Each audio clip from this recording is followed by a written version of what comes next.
I read all the horror stories about being lost underground and have seen all the movies. I always said they were dumb as heck. It was their own fault for going down there.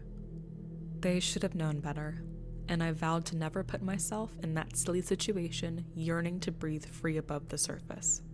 It didn't help that we lived near a huge cave system.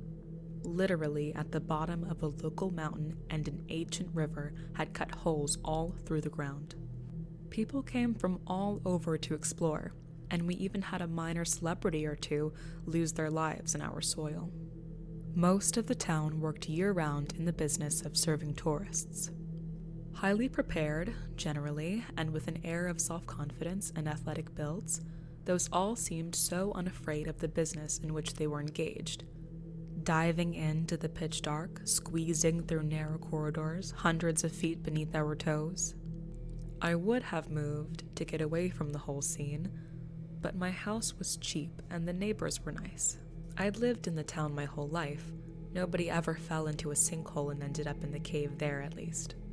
My friends, I'd likewise known for most of my life, enjoyed frequent drinking, and it led to a couple nights where I woke up without any memory of the evening before.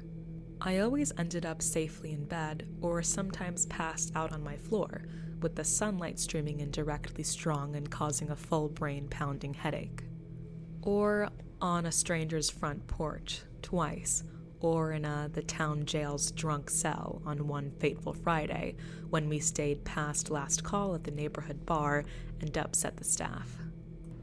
My friends were likewise heavy drinkers, and they also had nights where they blacked out drunk.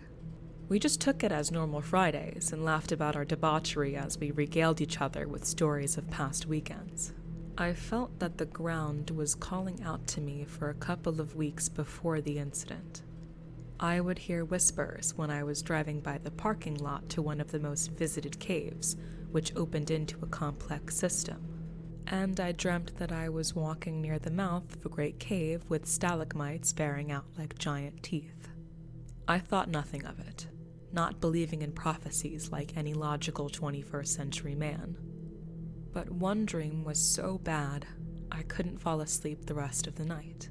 I had a flashlight in that dream, and I walked into the cave and it was full of monsters.